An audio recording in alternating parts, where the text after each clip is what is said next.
Central government ওয়াকফ যে আইন আনছে, এই আইনটা আসলে ভারতবর্ষের যে সংবিধান আছে আর্টিকেল 30 এর বিরোধী এবং সংবিধান বিরোধী বিল। ফলে এর মাধ্যমে মুসলিমদের যে নিজস্ব দান করা যে প্রপার্টি, সেগুলোকে গভর্নমেন্ট কুক্ষিগত করার একটা সুদূরপ্রসারী পরিকল্পনা করেছে।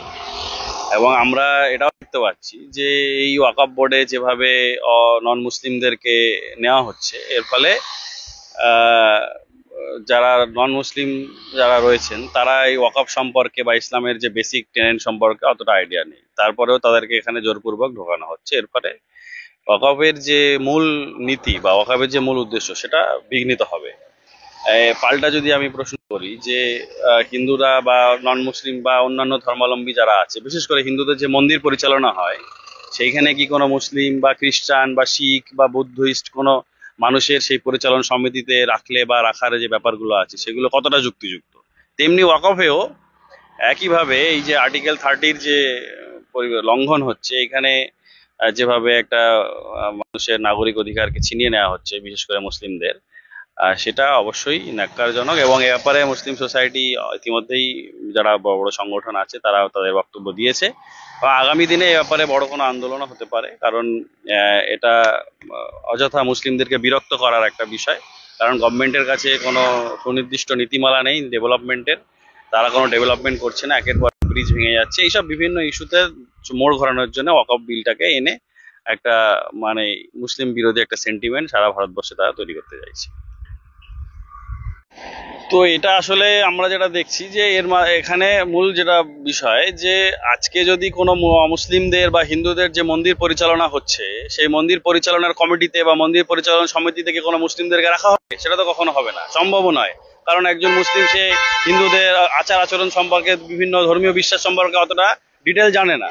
তেমনি ভাবে যেটা এই যে মুসলিমদেরকে মানে ওয়াকফ যে বিল, তার মাধ্যমে যে হিন্দুদেরকে এই বোর্ডে ঢোকানোর যে পরিকল্পনা করেছে সরকার, এর মাধ্যমে মুসলিমদের যে ওয়াকফের সম্পত্তির ওপরে যে একটা কুক্ষিগত করার একটা চিন্তা ভাবনা সেটা হচ্ছে। এবং ধীরে ধীরে যে ওয়াকফ বোর্ডের যে ক্ষমতা সেটাকে অনেক কমিয়ে দেওয়া হয়েছে, যেমন ট্রাইব্যুনালকে এ করা হয়েছে, অধিকারকে খর্ব করা হয়েছে, তুলেই দেওয়া হয়েছে। ফলে এর ফলে যেটা হবে যে মুসলিমদের যে সম্পত্তিগুলো, মুসলিমরা তাদের এটা একটা ইবাদত, মুসলিমরা আল্লাহর রাস্তায় তারা পুণ্যের লক্ষ্যে তারা এটাকে দান করে, ডোনেট করে। ফলে এই যে ওয়াকফ সম্পত্তিটাকে সরকারি অলরেডি আমরা দেখছি যে রাজ্যে এবং সারা ভারতবর্ষে হাজার হাজার একর জমি যেটা কিনা সরকার দখল করে কাজ করছে, সেখানে নামমাত্র একটা ভাড়া তারা সেখানে দেয়। ফলে এই যে ওয়াকফ বোর্ডের নামে আমরা যেটা লক্ষ্য করছি যে যে যে ক্লজগুলো মানে সাব ক্লজগুলো তুলে দেওয়া হয়েছে, তার মাধ্যমে মূলত সরকার যেটা চাইছে যে ওয়াকফ সম্পত্তিটাকে কুক্ষিগত করা, তার আন্ডারে নিয়ে নেওয়া।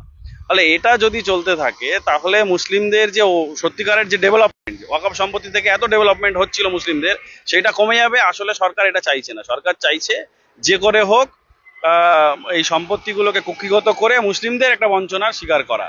আসলে তারা কোনো ডেভেলপমেন্ট করতে চায়। এই যে ডিএমকে দিয়ে যে পরিচালনা করার চেষ্টা করা হচ্ছে, এর মাধ্যমে সরকার কি বোঝাতে চাইছে যে একজন ব্যক্তি যে ইসলামের বেসিক হুকুম আহকাম সম্পর্কে জানে না, ওয়াকফের যে কিভাবে সেটা দান করা হচ্ছে তার যে পদ্ধতি সেটা সে জানে না, এবং সেই ট্রাইব্যুনাল, এবং সেখানে আরেকটা বিষয় বলা হয়েছে যে সেই যে এতদিন যেটা ছিল 1995 অ্যাক্টে, যে সেখানে যারাই নিয়োগ করবে বোর্ডে তারা মুসলিম হতে হবে, কিন্তু এখন সেই শর্তটাও তুলে দিয়েছে। তার মানে এই যে 2জন বা 3জন হিন্দু রাখা হচ্ছে, সঙ্গে বাকি যে বোর্ড কর্মীরা থাকবে তারাও কিন্তু মুসলিম হবে তার কোনো গ্যারান্টি নেই, তারাও হিন্দু হতে পারে, তারাও খ্রিস্টান হতে পারে, যে অন্য সম্প্রদায়ের মানুষ হতে পারে।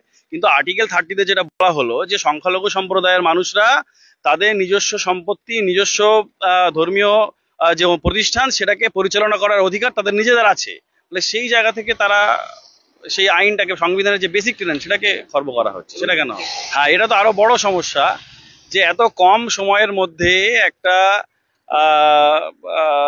একটা প্রসেসকে এত কম সময়ের মধ্যে তড়িঘড়ি করে যে এই যে মানে কি বলে এটাকে, মানে ডিজিটাল করে নেওয়া, এটা এত সহজ ব্যাপার নয়। এটা নিয়ে মানে সুনির্দিষ্ট যে প্ল্যানিং সেটা সরকারের আমরা লক্ষ্য করছি না। এটা থেকে বড় ইস্যু হচ্ছে যে সরকার লং টার্মে একে একে মুসলিমদের যে অধিকারগুলো সেগুলোকে খর্ব করতে করতে যাচ্ছে। এর আগে আমরা দেখেছি সিএ এনআরসির সময়ে সারা ভারতবর্ষে যে আন্দোলন হয়েছে তার ফলে সরকার পিছু উঠেছে, কৃষক আন্দোলনে সরকার পিছু উঠতে বাধ্য হয়েছে। এই যে একের পর এক যে সরকার জনবিরোধী আইন এনেছে এবং তার মাধ্যমে যে সরকার পিছু হটেছে, এই ইস্যুতেও আমার আশা যে এই ইস্যুতেও সরকার ফের পিছু হটতে বাধ্য হবে, কারণ এটা সম্পূর্ণভাবে সংবিধানের আইনের লঙ্ঘন, সংবিধান বিরোধী। ফলে এ ব্যাপারে সরকারের যদি সদিচ্ছা থাকতো, তাহলে 1995 অ্যাক্টে যে ইস্যুগুলো নিয়ে সরকার বারবার বলছে যে এই গ্রাম দখল হয়ে যাচ্ছে, এই হচ্ছে সেই হচ্ছে, সেই বিষয়গুলো সুনির্দিষ্ট কমিটির মাধ্যমে যারা অলরেডি আছে তাদেরকে মাধ্যমে আলোচনার ভিত্তিতে সহজেই সমাধান করা যেত। এর জন্য কোনো অ্যামেন্ডমেন্টের কোনো প্রয়োজন হতো না। এটা ইচ্ছাকৃতভাবে সরকার বর্তমান ভারতবর্ষের যে বেকারত্ব, বর্তমান ভারতবর্ষের যে একের পর এক ব্রিজ পড়ছে, একের পর এক নেটে দুর্নীতি হচ্ছে, নিটে দুর্নীতি হচ্ছে, এই যে বড় বড় দুর্নীতিগুলো হচ্ছে সেইগুলো থেকে চোখ ফেরানোর জন্য একটা হিন্দু মুসলিম ইস্যু ভারতবর্ষের মধ্যে খাড়া করতে চাইছে। এবং এর মাধ্যমে আপনি এই যে হিন্দু ভাইরা তারা ভারতবর্ষের মুসলিমদের সঙ্গে সহনাগরিক এবং তারা সম্প্রীতির সাথে বসবাস করছে হাজার হাজার বছর থেকে। আজকে যে পরিস্থিতি তৈরি হলো ওয়াকফ বিলের মাধ্যমে, এর মাধ্যমে যেটা হবে কি যে হিন্দু মুসলিমদের মধ্যে একটা অনাস্থার পরিবেশ তৈরি হবে, যেটা আমরা চাই না। আমরা চাই যে, আমরা এটাই প্রশ্ন করতে চাই যে হিন্দু ভাইরা তারা ওয়াকফ সম্পর্কে কতটা জ্ঞান রাখেন, বা যারা মুসলিম আছেন তারা এই যে দেবত্ব সম্পত্তি হোক বা এই যে আপনার মানে মন্দির পরিচালনা বা মন্দিরের যে হিন্দুদের যে আচার আচরণ বা যে ধর্মীয় যে বিশ্বাস, সেইগুলো সম্পর্কে সব মুসলিমরা কতটা জানে? সবাই সব বিষয়ে সবকিছু জানতে পারে না। ফলে যারা এই বিষয়ে জ্ঞানী, যারা এই বিষয়ে জানে, তাদেরকে সেই জায়গায় রাখাটা দরকার। এটা হচ্ছে মূল বিষয়।